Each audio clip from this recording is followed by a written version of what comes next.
Ricky Casford with At Your Service Plumbing, and today we're going to set a toilet flange. All right, the tools you're going to need to set the toilet flange is a crescent wrench, or if you have a socket that has the ability for the bolt to go all the way through, that's handy, and then a drill that has a Phillips screw tip. All right, so here are the parts that you're going to have to purchase if you're going to install a toilet flange. First is the flange itself. Now this specific one has kind of some 3 dimensions to it.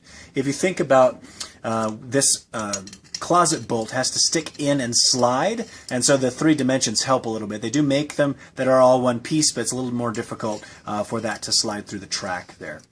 When you look through a kit to get these bolts, you have closet bolts. There are a couple of washers there, and there are a couple nuts. Now, I would recommend purchasing 2 more nuts and 2 more washers. It will help keep the toilet a little bit more secure. What you're going to need to purchase is a wax ring with a horn and some screws in order to screw the flange to the floor. All right, so what we have here is kind of a mock-up of the floor that you would have. And we're going to take the flange and we're going to place it virtually so that that hole is right in the center of the flange. You want these bolts virtually cutting a diameter across that hole, and you want them about the same distance from this wall. If the wall were here, you want the bolts to be sitting at the same position. All right, so once you have your flange where you want it, it's a good idea to make a marking where each of these holes is going to need to go. Let's take our screws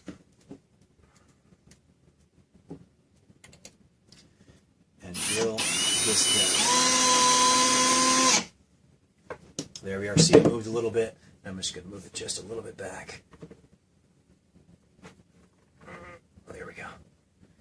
Great. And then we'll screw through each one of these, and we'll be ready to go.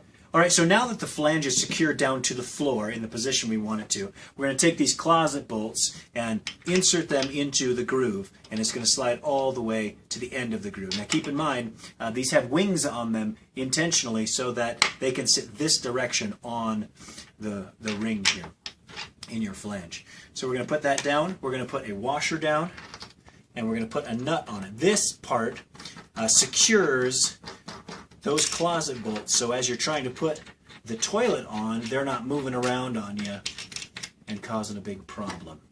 Tighten that down as securely as you'd like. All right, so now that the flange is secure to the floor and these bolts are secure to the flange, we're going to move on to the wax ring.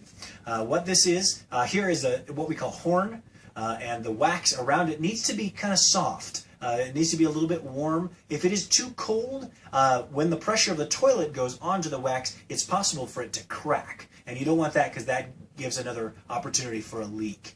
So what we want to do is just make sure, touch it a little bit, make sure it's malleable, but don't dent it too much because it won't pop back like if it was rubber. So then we're going to put this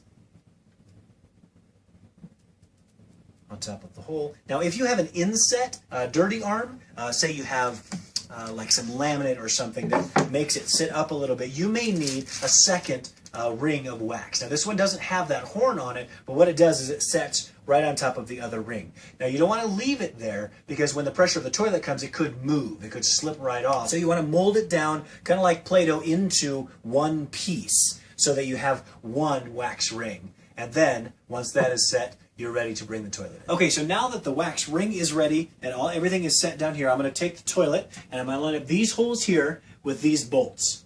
And then once that is in place, keeping the toilet level, I'm going to allow its weight to press down on the wax. Once it gets about 1/4 of an inch from the ground itself, I will push down a little bit just to make sure that seal is secure. Don't rock, because what will happen is, as I mentioned before, the wax itself can dent, and if it dents, it won't pop back to create the seal again. So just let it settle down in a straight manner. Look at these holes either side. Set it on the wax. Now if for some reason it moves quickly, and you kind of hear it slide off and it clinks down, what that means is the wax needs to be built up a little bit differently because it didn't seal correctly. I am applying pressure a little bit on here, straight down. We're going to put our washer on and our nut. Now here is where we realize the handiness of having that second nut and the second washer. because no matter how much I torque on this, that closet bolt is not going to move because it is secured by that nut and washer to the flange. So once you have this down, do the other side, and your toilet is reinstalled.